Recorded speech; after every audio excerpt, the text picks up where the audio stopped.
Welcome back to official Akhtar Rahman sir YouTube channel. एका नवीन व्हिडिओमध्ये आपले पुन्हा एकदा स्वागत आहे मित्रांनो। आज संडे स्पेशल समाजशास्त्र पेपर 1 आणि पेपर 2 साठी मोस्ट इम्पॉर्टंट 50 प्रश्न आपण पाहणार आहोत मित्रांनो, जे परीक्षेच्या दृष्टीने खूप इम्पॉर्टंट हे प्रश्न असणार आहे। व्हिडिओ क्रमांक 19 किंवा व्हिडिओ क्रमांक 20 आपण या ठिकाणी पाहत आहोत मित्रांनो। यापूर्वी आपण ऑलरेडी 18-19 व्हिडिओ अपलोड केलेले आहेत, ते प्लेलिस्टच्या स्वरूपात तुम्ही आमच्या चॅनलमध्ये जाऊन पाहू शकतात। या ठिकाणी जे प्रत्येक प्रश्न असणार आहे मित्रांनो, तो पेपर 1 आणि पेपर 2 साठी खूप इम्पॉर्टंट प्रश्न असणार आहे समाजशास्त्र व परिसर अभ्यास विषयासाठी। तर चला व्हिडिओ सुरू करूया। व्हिडिओ सुरू करण्या अगोदर आपण जर आमच्या चॅनलवर नवीन असाल तर प्लीज चॅनलला सबस्क्राइब करा, साइडचे जे बेल नोटिफिकेशन आहे त्याला देखील ऑन करा, जेणेकरून आपल्याला अशाच प्रकारचे व्हिडिओ वेळेवर पाहायला मिळेल। मित्रांनो, डिस्क्रिप्शन मध्ये आमच्या टेलिग्राम आणि व्हॉट्सअप चॅनलची लिंक सुद्धा दिलेली आहे, तेथे जाऊन आपण आमच्या टेलिग्राम आणि व्हॉट्सअप चॅनलला सुद्धा जॉइन करू शकतात। पाहूया प्रश्न क्रमांक 1। प्रश्न क्रमांक 1 आता हे बघा, प्रश्न क्रमांक 1 दिलेला आहे की खालीलपैकी कोणते प्राचीन स्थळ हडप्पा संस्कृतीशी संबंधित नाही, अशा प्रकारे प्रश्न विचारलेला आहे। आणि आपल्याला ऑप्शन दिलेले आहे राखीगड, लोथल, धोलावीरा किंवा नेवसा। तर हे बघा, राखीगड हे जे असणार आहे मित्रांनो ते हडप्पा संस्कृतीशी संबंधित आहे, लोथल सुद्धा संबंधित आहे आणि धोलावीरा सुद्धा हडप्पा संस्कृतीशी संबंधित आहे। परंतु नेवासा हे जे असणार आहे मित्रांनो या ठिकाणी चुकीचा दिलेला आहे, म्हणजे आपला पर्याय क्रमांक जे 4 असेल ते आपला बरोबर उत्तर राहणार आहे। पुढचा प्रश्न, प्रश्न क्रमांक 2। दुसरा प्रश्न विचारलेला आहे। आता हे बघा, प्रश्न क्रमांक 2 दिलेला आहे की मौर्य कालखंडात कोणत्या स्थळी परकीय राज्यपाल नेमण्यात आला होता, अशा प्रकारे प्रश्न विचारलेला आहे। आपल्याला 4 ऑप्शन दिलेले आहे, सुवर्णगिरी, तोसाली, उज्जैन किंवा जुनागड। तर हे बघा मित्रांनो, मौर्य कालखंडात कोणत्या स्थळी परकीय राज्यपाल नेमण्यात आला होता, अशा प्रकारे प्रश्न आहे। आणि ऑप्शन क्रमांक जे 4 असेल जुनागड, आपला काय असणार आहे मित्रांनो बरोबर उत्तर असणार आहे, कारण की जुनागड या ठिकाणी परकीय राज्यपाल नेमण्यात आला होता। ऑप्शन क्रमांक 4 जे असेल ते आपला बरोबर उत्तर असणार आहे। पुढचा प्रश्न, प्रश्न क्रमांक 3। तिसरा प्रश्न विचारलेला आहे की हडप्पा संस्कृतीतील 2 महत्त्वाची पिके कोणती होती। आता हे बघा मित्रांनो, हडप्पा संस्कृतीतील 2 महत्त्वाची पिके कोणती होती, अशा प्रकारे प्रश्न विचारण्यात आलेला आहे। आपल्याला ऑप्शन दिलेले आहे गहू व जव, तीळ व सरसो, धन व मटर किंवा कापूस व ऊस। तर हे बघा, हडप्पा संस्कृतीतील महत्त्वाची जी 2 पिके आहे मित्रांनो गहू व जव, म्हणजे ऑप्शन क्रमांक 1 काय असेल आपला बरोबर उत्तर असणार आहे, प्रश्न क्रमांक 3। ओके, पुढचा प्रश्न, प्रश्न क्रमांक 4। चौथा प्रश्न मित्रांनो खूप इम्पॉर्टंट प्रश्न असणार आहे की अलाउद्दीन खिलजी द्वारा निर्मित अलाई दरवाजा कोणत्या वास्तूचे प्रवेशद्वार होते, अशा प्रकारे प्रश्न विचारलेला आहे। 4 ऑप्शन दिलेले आहे, कुतुब मिनार, कुबत उल इस्लाम मस्जिद, अल्तमशचा मकबरा किंवा अढाई दिनची झोपडी। तर हे बघा मित्रांनो 4 ऑप्शन या ठिकाणी दिलेले आहे। आणि अलाउद्दीन खिलजी द्वारा निर्मित अलाई दरवाजा कोणत्या वास्तूचे प्रवेशद्वार आहे, तर ऑप्शन क्रमांक 2 जे येतील कुवत उल इस्लाम मस्जिद आपला काय असणार आहे बरोबर उत्तर असणार आहे। पर्याय क्रमांक 2 जे दिलेला आहे ते आपला योग्य उत्तर असणार आहे। पुढचा प्रश्न, प्रश्न क्रमांक 5। आता 5वा प्रश्न विचारलेला आहे की शिवाजी महाराज भारतीय आरमाराचे पिता आहेत, असे मत कोणत्या इतिहासकारांनी नोंदवले आहेत। आता हे बघा मित्रांनो, शिवाजी महाराजा संदर्भात 1 किंवा 2 प्रश्न आपल्याला पाहायला मिळतात। या ठिकाणी प्रश्न आहे की शिवाजी महाराज जे आहे ते भारतीय आरमाराचे पिता आहे, असे मत कोणी व्यक्त केले, अशा प्रकारे प्रश्न दिलेला आहे। आणि 4 ऑप्शन दिलेले आहे, डॉक्टर M.N. सेन, जादूनाथ सरकार, गो सरदेसाई किंवा विका राजवाडे। तर हे बघा, या ठिकाणी डॉक्टर M.N. सेन जे असेल मित्रांनो ते आपला योग्य उत्तर असणार आहे, कारण त्यांनीच म्हटलेला होता की शिवाजी महाराज हे भारतीय आरमाराचे पिता आहेत। पर्याय क्रमांक 1 जे असेल ते आपला योग्य उत्तर असणार आहे। पुढचा प्रश्न, प्रश्न क्रमांक 6। 6वा प्रश्न विचारलेला आहे की मी क्रांतीचा पुत्र आहे, हे विधान कोणाचे आहे। आता हे बघा मित्रांनो, मी क्रांतीचा पुत्र आहे हे विधान कोणाचे आहे, अशा प्रकारे प्रश्न विचारलेला आहे। आपल्याला 4 ऑप्शन दिलेले आहे, नेपोलियन बोनापार्ट, नेपोलियन तिसरा, रॉबिस्पियर किंवा जॉर्ज वॉशिंग्टन। तर हे बघा, नेपोलियन बोनापार्ट म्हणजे मी क्रांतीचा पुत्र आहे असे कोणाचे विधान आहे, तर नेपोलियन बोनापार्ट यांचे असणार आहे। ऑप्शन क्रमांक जे 1 आहे ते आपला योग्य उत्तर आहे।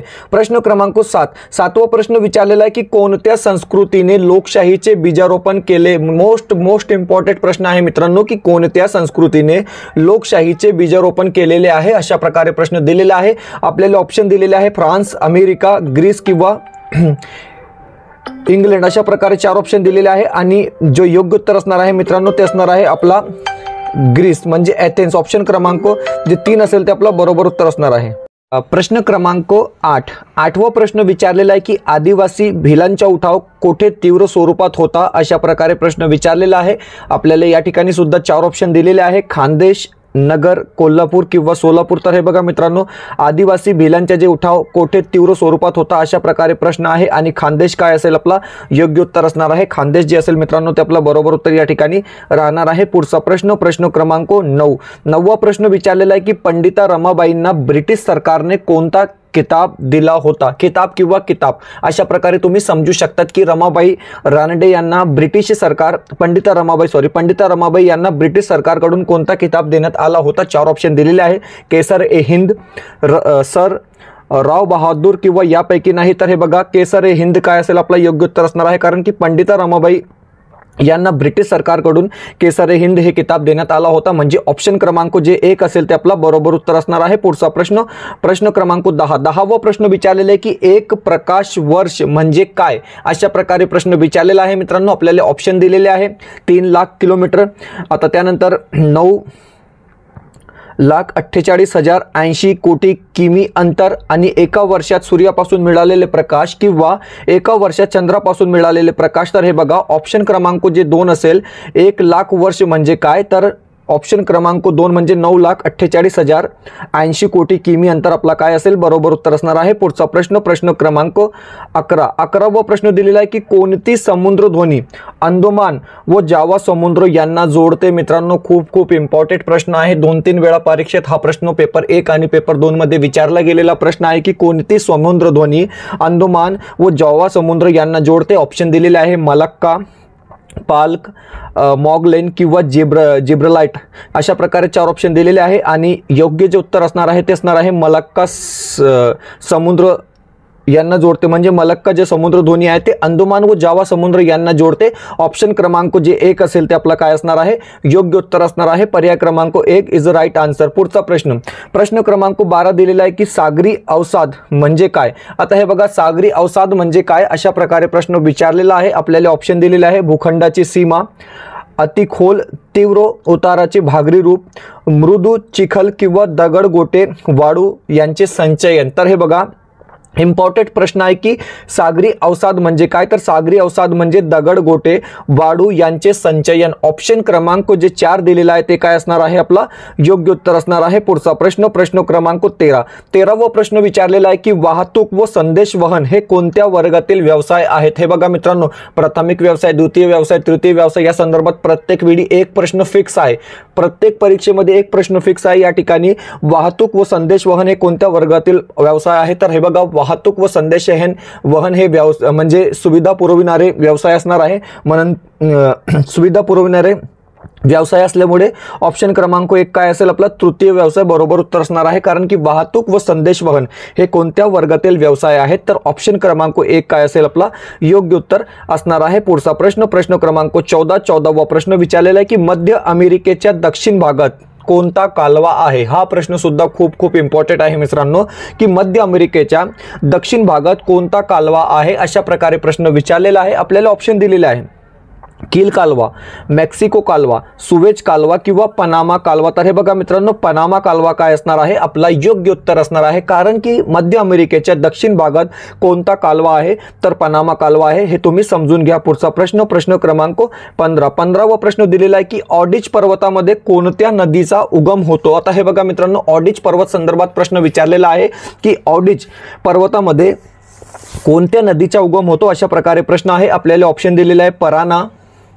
ॲमेझॉन, निग्रो किंवा पराग्वे अशा प्रकारे 4 ऑप्शन दिलेले आहे आणि जे योग्य उत्तर असणार आहे मित्रांनो की ऑडिच पर्वतामध्ये कोणत्या नदीचा उगम होतो, तर ॲमेझॉन काय असेल आपला बरोबर उत्तर असणार आहे। ऑप्शन क्रमांक 2 जे दिलेलं आहे ते आपला काय असणार आहे योग्य उत्तर या ठिकाणी असणार आहे। पुढचा प्रश्न, प्रश्न क्रमांक 16, 16वा प्रश्न आहे की मेक्सिकोच्या आखाताजवळ येणाऱ्या आवर्तनांना काय म्हणतात किंवा आवर्तांना काय म्हणतात अशा प्रकारे प्रश्न विचारलेला आहे। आपल्याला 4 ऑप्शन दिलेले आहे एल निनो, हरिकेन, पराग्वे किंवा मान्सून। तर हे बघा मित्रांनो हॅरिकेन काय असेल आपला बरोबर उत्तर असणार आहे, कारण की मेक्सिकोच्या आखाताजवळ येणाऱ्या आवर्तांना काय म्हणतात, तर हरिकेन असे म्हणतात। ऑप्शन क्रमांक 2 जे असेल ते आपला योग्य उत्तर असणार आहे। पुढचा प्रश्न, प्रश्न क्रमांक 17, 17वा प्रश्न विचारलेला आहे की ब्राझीलची राजधानी कोणती? खूप इम्पॉर्टंट प्रश्न आहे मित्रांनो, की ब्राझीलची राजधानी कोणती, अशा प्रकारे प्रश्न विचारण्यात आलेला आहे. आणि जे ऑप्शन दिलेले आहे त्यापैकी ऑप्शन क्रमांक 2 जे असेल ब्राझिलिया.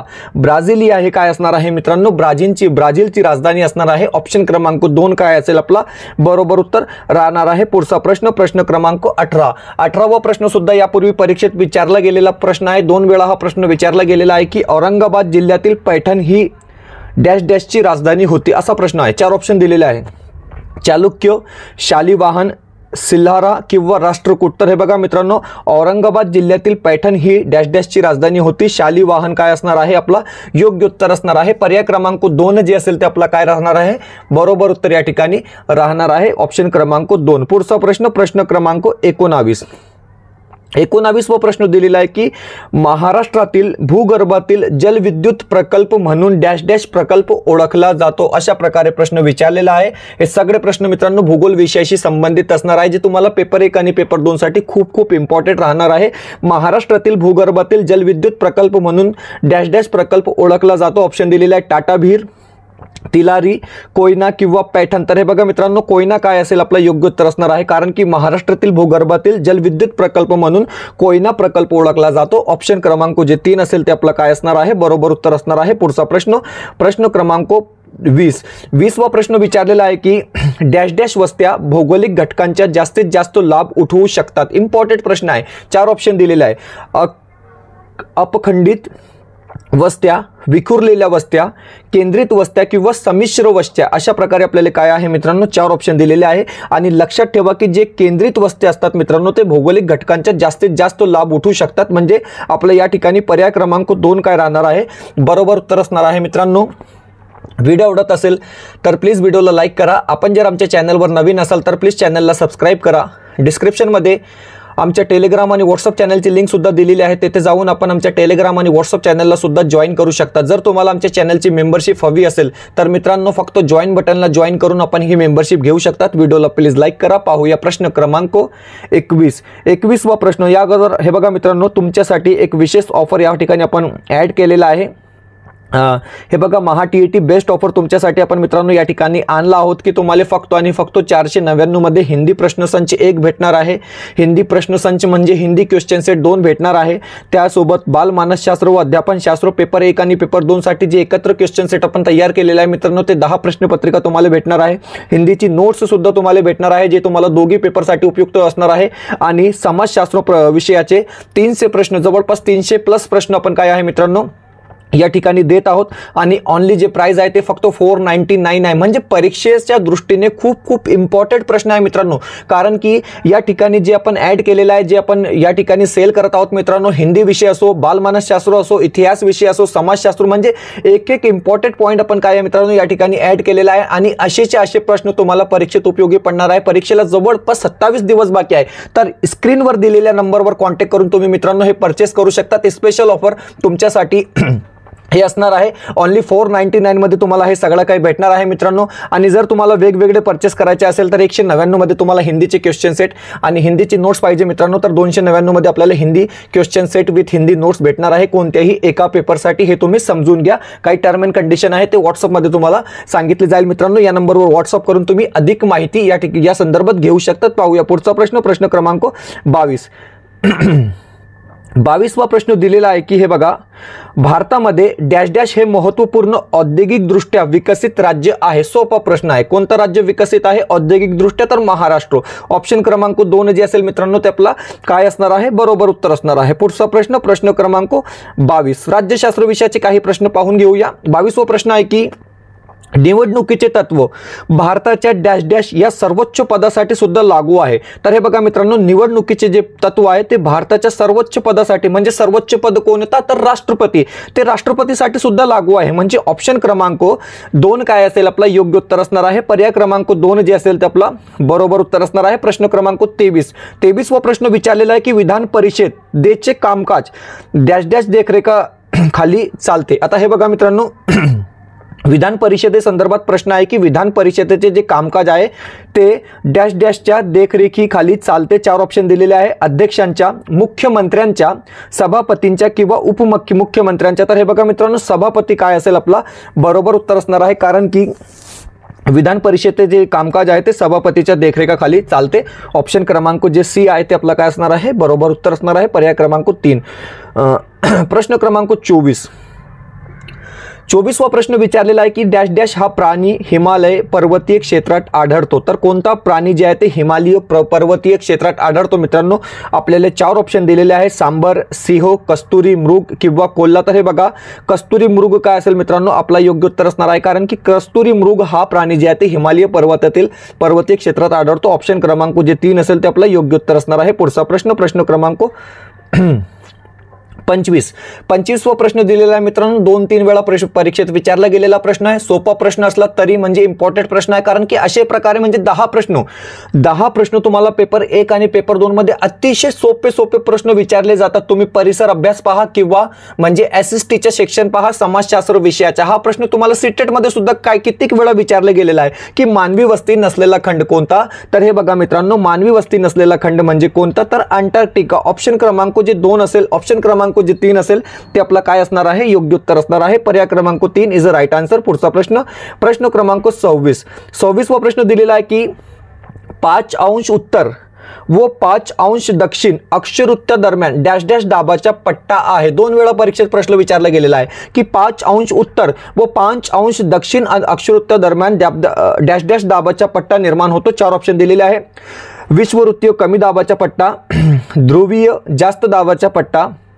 उपध्रुवीय कमी दाबाचा पट्टा किंवा मध्य अक्षरवृत्तीय जास्त दाबाचा पट्टा. तर हे बघा मित्रांनो, 5° उत्तर व 5° दक्षिण अक्षरवृत्त्या दरम्यान विषुववृत्तीय म्हणजे ऑप्शन क्रमांक 1 कमी दाबाचा पट्टा आहे. ऑप्शन क्रमांक 1 काय असेल आपला योग्य उत्तर असणार आहे. पर्याय क्रमांक 1 इज अ राईट आन्सर. पुढचा प्रश्न क्रमांक 27वा प्रश्न विचारलेला आहे की श्वसनाचे विकार डॅश डॅश मुळे होतात. 4 ऑप्शन दिलेले आहे मित्रांनो आणि श्वसनाचे विकार कशामुळे होतात अशा प्रकारे प्रश्न विचारलेला आहे. आपल्याला ऑप्शन दिलेले आहे, ध्वनी प्रदूषणमुळे होतात, जल प्रदूषणमुळे होतात, हवा प्रदूषणमुळे होतात किंवा मृदा प्रदूषणमुळे होतात. अशा प्रकारे आपल्याला काही ऑप्शन दिलेले आहे आणि जे बरोबर उत्तर असणार आहे मित्रांनो, हवा प्रदूषण काय असेल आपला योग्य उत्तर असणार आहे. पुढचा प्रश्न क्रमांक 28वा प्रश्न दिलेला आहे की हे बघा, खालीलपैकी कोणते खनिज पोलाद तयार करण्यासाठी वापरतात. इम्पॉर्टंट प्रश्न आहे मित्रांनो की कोणते खनिज जे आहे ते पोलाद तयार करण्यासाठी वापरतात अशा प्रकारे प्रश्न विचारलेला आहे. आपल्याला ऑप्शन दिलेले आहे, तांबे, मॅग्नीज, सोने किंवा बॉक्साइट. तर हे बघा मित्रांनो, या ठिकाणी मॅग्नीज काय असेल आपलं योग्य उत्तर असणार आहे, कारण की खालीलपैकी कोणते खनिज पोलाद तयार करण्यासाठी वापरतात. तर मॅग्नीज हा खनिज जे आहे मित्रांनो ते पोलाद तयार करण्यासाठी वापरतात. ऑप्शन क्रमांक 2 काय असेल आपला बरोबर उत्तर असणार आहे. प्रश्न क्रमांक 29वा प्रश्न विचारलेला आहे की गोवा राज्यातील सांस्कृतिक उत्सव कोणता. हा प्रश्न सुद्धा 2 वेळा परीक्षेत विचारला गेलेला आहे की गोवा राज्यातील सांस्कृतिक उत्सव कोणता. तर हे बघा, कार्निवल काय असेल आपलं योग्य उत्तर असणार आहे, कारण की गोवा राज्यातील सांस्कृतिक उत्सव म्हणजे कार्निवल. ऑप्शन क्रमांक जे 4 असेल ते आपला काय असणार आहे मित्रांनो, बरोबर उत्तर असणार आहे. यानंतर पाहूया पुढचा प्रश्न क्रमांक 31वा प्रश्न दिलेला आहे की जगातील सर्वात मोठे फूल. आता हे बघा, जगातील सर्वात मोठे फूल कोणते, तर रॅपलेशिया काय असणार आहे आपला योग्य उत्तर असणार आहे. प्रश्न क्रमांक 31 दिलेला आहे की भारताच्या राष्ट्रपतींना पद व गोपनीयतेची शपथ कोण देतात. अशा प्रकारे प्रश्न विचारलेला आहे. आपल्याला ऑप्शन दिलेला आहे, पंतप्रधान, उपराष्ट्रपती, लोकसभेचे सभापती किंवा सर्वोच्च न्यायालयाचे न्यायाधीश. तर हे बघा मित्रांनो, भारताच्या राष्ट्रपतींना पद व गोपनीयतेची शपथ कोण देतो, तर सर्वोच्च न्यायालयाचे सरन्यायाधीश देतात. म्हणजे ऑप्शन क्रमांक जे आपला डी असेल ते काय असणार आहे, बरोबर उत्तर असणार आहे. पुढचा प्रश्न क्रमांक 32. प्रश्न क्रमांक 32 दिलेला आहे की राज्यसभेचे सभापती कोण असतात. तोच प्रश्न मित्रांनो चेंज करून या ठिकाणी विचारण्यात आलेला आहे. म्हणजे हे सगळे प्रश्न जे आहेत ते इम्पॉर्टंट आहे, कारण की प्रश्न जे आहेत ते बदलून विचारले जातात, परंतु उत्तर तेच असतो. प्रश्न आहे की राज्यसभेचे सभापती कोण असतात. 4 ऑप्शन दिलेले आहे, राष्ट्रपती असतात, उपराष्ट्रपती असतात, दिल्लीचे उपराज्यपाल असतात किंवा संसदीय कार्यमंत्री असतात. तर हे बघा, राज्यसभेचे जे सभापती असतात मित्रांनो ते असतात आपले उपराष्ट्रपती. ऑप्शन क्रमांक 2 काय आहे आपला योग्य उत्तर या ठिकाणी असणार आहे. पुढचा प्रश्न क्रमांक 33. 33वा प्रश्न विचारलेला आहे की महाराष्ट्रात विधान परिषदेच्या सदस्यांची संख्या किती आहे। हा प्रश्न आम्ही मित्रांनो आमच्या YouTube चॅनलमध्ये म्हणजे कम्युनिटी पोस्टमध्ये टाकला होता। त्या ठिकाणी 55% लोकांनी उत्तर चुकीचे दिलेले आहे आणि लोक कमेंट करतात की सर तुम्ही किती सोपे प्रश्न घेत आहे, अशा प्रकारचे प्रश्न टीईटीच्या परीक्षेमध्ये विचारले जात नाही। मी तुम्हाला सांगतो की हे सगळे प्रश्न जे आहेत मित्रांनो परीक्षेत विचारले गेलेले प्रश्न आहे। IAS आणि IPS च्या परीक्षेमध्ये सुद्धा हा प्रश्न विचारले गेलेले प्रश्न आहे आणि 55% लोकांनी या प्रश्नाचं उत्तर देखील चुकीचा दिलेला आहे की महाराष्ट्रात विधान परिषदेच्या सदस्यांची संख्या किती आहे, तर 78 आहे। म्हणजे ऑप्शन क्रमांक 3 जे असेल ते आपला बरोबर उत्तर असणार आहे। पुढचा प्रश्न क्रमांक 34वा प्रश्न आहे की महाराष्ट्रात विधानसभेत किती सदस्य आहे। हा प्रश्नांचं उत्तर सुद्धा 55% लोकांनी चुकीचा दिलेला आहे। हे बघा महाराष्ट्र विधानसभेत किती सदस्य आहेत, तर हे बघा महाराष्ट्र विधानसभेत 288 सदस्य आहे, ज्यांना आपण आमदार म्हणतो, आमदार म्हणतो। म्हणजे ऑप्शन क्रमांक जे 4 असेल ते आपला बरोबर उत्तर असणार आहे। पुढचा प्रश्न क्रमांक 35वा प्रश्न आहे की कोणत्या राज्यात राज्य विधिमंडळाचे वरिष्ठ सभागृह नाही, अशा प्रकारे प्रश्न विचारलेला आहे। आपल्याला ऑप्शन दिलेले आहे आसाम, बिहार, कर्नाटक किंवा महाराष्ट्र। तर हे बघा मित्रांनो कोणत्या राज्यात राज्य विधिमंडळाचे वरिष्ठ सभागृह नाही, तर आसाम या राज्यात नाही। म्हणजे ऑप्शन क्रमांक जे 1 असेल ते आपला काय असणार आहे, योग्य उत्तर असणार आहे। प्रश्न क्रमांक 36वा प्रश्न विचारलेला आहे। हे बघा प्रश्न क्रमांक 36 दिलेला आहे की बहुनिर्मिती अग्निजन्य खडकाचे खालीलपैकी कोणते उदाहरण योग्य आहे। ओके, आपल्याला ऑप्शन दिलेले आहे। प्रश्न आहे की बहुनिर्मिती अग्निजन्य खडकाचे खालीलपैकी कोणते उदाहरण योग्य उदाहरण आहे। गॅब्रो आहे, ग्रेनाइट आहे, महाराष्ट्र पठारावरील बेसाल्ट आहे किंवा यापैकी नाही। तर हे बघा मित्रांनो बेसाल्ट जे काय असणार आहे आपलं योग्य उत्तर असणार आहे, कारण की महाराष्ट्र पठारावरील जे बेसाल्ट आहे ते बाह्यनिर्मिती अग्निजन्य खडकाचे उदाहरण आहे। ऑप्शन क्रमांक 3 काय असेल आपला योग्य उत्तर असणार आहे। पुढचा प्रश्न क्रमांक 37वा प्रश्न विचारलेला आहे की सर्वात लहान खंड कोणता, मानवी वस्ती नसलेला खंड कोणता। आपण पाहिला आहोत मित्रांनो अंटार्क्टिका असणार आहे, परंतु प्रश्न चेंज करून विचारलेला आहे की सर्वात लहान खंड कोणता। तर हे बघा आफ्रिका काय असणार आहे, ऑस्ट्रेलिया काय असणार आहे, आपला सर्वात लहान खंड असणार आहे। ऑप्शन क्रमांक 1 जे असेल ते आपला बरोबर उत्तर असणार आहे मित्रांनो। ऑप्शन क्रमांक 1 जे असेल ते आपला योग्य उत्तर असणार आहे। पुढचा प्रश्न क्रमांक 38वा प्रश्न विचारलेला आहे की वनस्पती डॅश डॅश प्रक्रियेद्वारे सौर ऊर्जेचा उपयोग करून अन्न निर्मिती करतात, अशा प्रकारे काय आहे प्रश्न विचारलेला आहे आणि आपल्याला काय ऑप्शन या ठिकाणी दिलेले आहे। हे बघा तुम्ही पाहू शकतात की प्रकाश संश्लेषण, श्वसन, आंतरक्रिया किंवा विघटन, अशा प्रकारे आपल्याला 4 ऑप्शन दिलेले आहे आणि जे आपला बरोबर उत्तर असणार आहे मित्रांनो ते असणार आहे ऑप्शन क्रमांक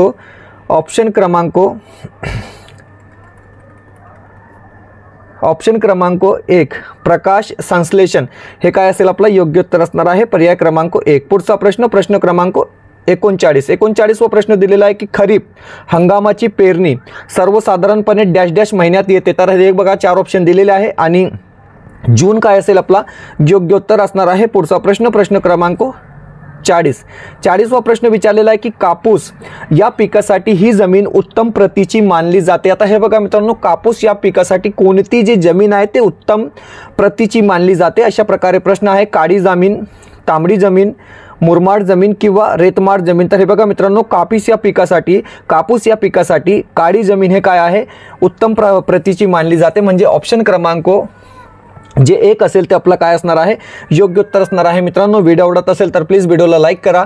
आपण जर आमच्या चॅनलवर नवीन असाल तर प्लीज चॅनलला सबस्क्राईब करा। डिस्क्रिप्शनमध्ये आमच्या टेलिग्राम आणि व्हॉट्सअप चॅनलची लिंक सुद्धा दिलेली आहे, तेथे जाऊन आपण आमच्या टेलिग्राम आणि व्हॉट्सअप चॅनलला सुद्धा जॉईन करू शकता। जर मित्रांनो तुम्हाला आमच्या चॅनलची मेंबरशिप हवी असेल तर फक्त जॉईन बटनला जॉईन करून आपण ही मेंबरशिप घेऊ शकतात। व्हिडिओला प्लीज लाईक करा। पाहूया प्रश्न क्रमांक 41वा प्रश्न दिलेला आहे की रेषा आलेख व स्तंभ आलेख हे डॅश डॅश आहे। तर हे बघा मित्रांनो रेषा आलेख व स्तंभ आलेख हे काय आहे, तर हे बघा एकमितीय आकृती आहे। म्हणजे ऑप्शन क्रमांक जे 1 असेल ते काय असणार आहे आपला बरोबर उत्तर असणार आहे। पुढचा प्रश्न क्रमांक 42वा प्रश्न विचारलेला आहे की अंश डॅश डॅश अंश रेखावृत्तावरील वेळ ही जागतिक प्रमाण वेळ मानली जाते। म्हणजे ऑप्शन क्रमांक जे 4 असेल 0 अंश रेखावृत्तावरील वेळ ही जागतिक प्रमाण वेळ मानली जाते। मित्रांनो हे आपल्याला सर्वांना माहित असेल। ऑप्शन क्रमांक जे 4 आहे ते काय असणार आहे आपला योग्य उत्तर असणार आहे। पुढचा प्रश्न क्रमांक 43वा प्रश्न दिलेला आहे की डॅश डॅश मैदानास मोसोपोटोमिया असे म्हणतात। आता हे बघा मित्रांनो डॅश डॅश मैदानास मोसोपोटोमिया असे म्हणतात, अशा प्रकारे प्रश्न दिलेला आहे। आपल्याला 4 ऑप्शन दिलेले आहे। हे बघा, सवेरिया मैदान, चीनचे मैदान, सिंधू गंगा मैदान किंवा त्रेग्रास युफ्राटिस मैदान. तर हे बघा ऑप्शन क्रमांक जे डी असेल, तेग्रास युफ्राटिस मैदान, मैदानास मोसोपोटोमिया असे म्हणतात. ऑप्शन क्रमांक डी जे असेल ते आपला काय असणार आहे, योग्य उत्तर असणार आहे. पुढचा प्रश्न, प्रश्न क्रमांक 44 वा प्रश्न आहे मित्रांनो.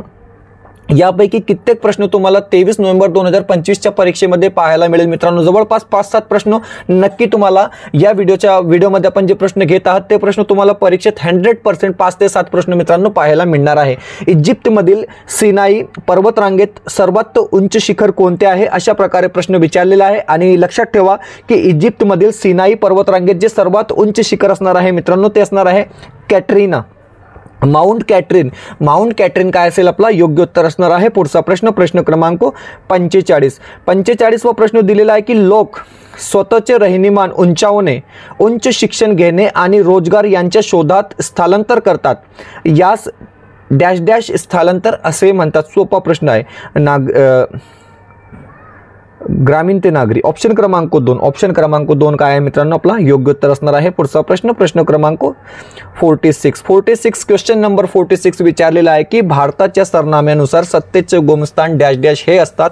4 ऑप्शन आपल्याला दिलेले आहे. राष्ट्रपती असतात, पंतप्रधान असतात, संसद असतात किंवा भारतीय लोक असतात. तर हे बघा मित्रांनो, भारताच्या सरनाम्यानुसार सत्तेचे जे उगमस्थान असतात मित्रांनो ते भारतीय लोक असतात. म्हणजे ऑप्शन क्रमांक जे 4 आहे ते आपला काय असणार आहे, योग्य उत्तर असणार आहे. पुढचा प्रश्न, प्रश्न क्रमांक 47 वा प्रश्न विचारलेला आहे की उष्ण आणि थंड प्रवाह जेथे एकत्र येतात त्या भागात निर्माण होते डॅश डॅश, अशा प्रकारे प्रश्न दिलेला आहे.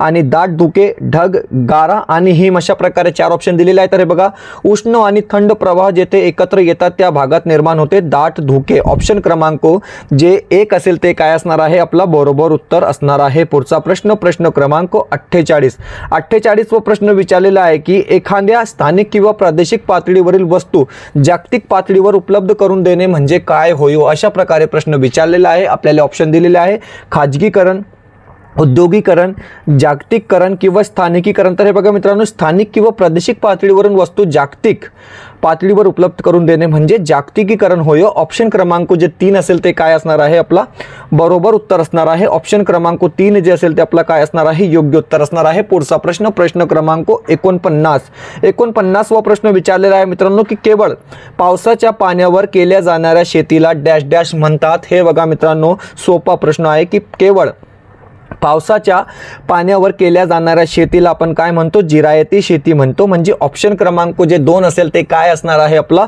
बरोबर उत्तर असणार आहे. शेवटचा प्रश्न आपण या ठिकाणी पाहणार आहोत. प्रश्न क्रमांक 50 वा प्रश्न दिलेला आहे की यवतमाळ जिल्ह्यातील गरम पाण्याच्या झरा असलेले प्रसिद्ध ठिकाण कोणते आहे, तर कापेश्वर आहे. ऑप्शन क्रमांक 4 काय असणार आहे मित्रांनो, आपला बरोबर उत्तर असणार आहे. तर अशा प्रकारे आपण खूप इंपॉर्टेंट मित्रांनो 50 प्रश्न या ठिकानी पाहिले आहोत. दोस्तों, अगर अभी तक आपने हमारे हिंदी के नोट्स और हिंदी के क्वेश्चन सेट परचेस नहीं किए तो एग्जाम में अभी भी 27 दिन का वक्त बाकी है दोस्तों, 27 दिन का समय बाकी है.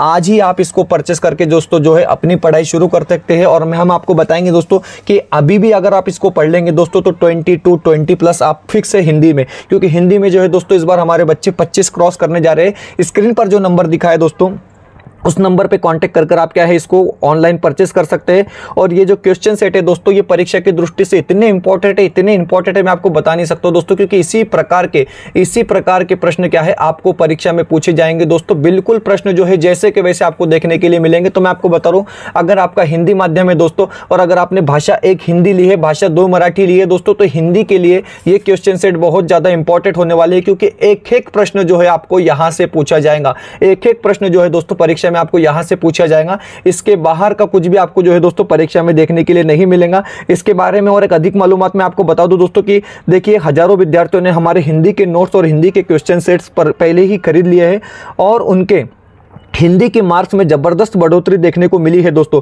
हमारे वीडियो में जाकर आप खुद उन छात्रों का फीडबैक देख सकते हैं कि किस तरीके से उन्होंने अपने प्रोग्रेस किया है. अगर आप हिंदी में 25+ मार्क लेना चाहते हैं तो अभी भी समय है. परीक्षा में 27 दिन बाकी है दोस्तों. आज ही हमारे हिंदी के नोट्स, हिंदी के क्वेश्चन सेट खरीदे और अपनी तैयारी को एक नया स्तर दीजिए. साथ ही रोजाना 9 बजे लाइव लेक्चर बिल्कुल फ्री आप लोगों के लिए रहने वाले हैं दोस्तों. तो स्क्रीन पर एक कॉन्टेक्ट नंबर क्या है आपको यहाँ पर नजर आ रहा है दोस्तों. इस नंबर पे कांटेक्ट कर आप Hindi notes, Hindi question set, Marathi question, इतिहास के क्वेश्चन, परिसर अभ्यास के क्वेश्चन, साथ ही साथ बाल मानस शास्त्र के क्वेश्चन सेट, ये सारी चीजें क्या है दोस्तों आप इस नंबर पे कांटेक्ट कर खरीद सकते हैं। तो बिल्कुल परीक्षा में सिर्फ और सिर्फ 27 दिन का वक्त बचा है दोस्तों, तो बिल्कुल आपने अब क्या है देर नहीं करनी है, अभी भी वक्त है। अगर अभी तक आपने दोस्तों इसको परचेस नहीं किया है तो इस नंबर पे कांटेक्ट कर आप क्या है इसको परचेस कर लेंगे दोस्तों। फिलहाल वीडियो में इतना ही। आज जो 50 क्वेश्चन हमने देखे, मैं आपको बता रहा हूं कि इसमें से 5 क्वेश्चन आपने फिक्स समझ लेना है दोस्तों। वीडियो को धूम से शेयर करो, ज्यादा से ज्यादा शेयर करो बच्चों तक,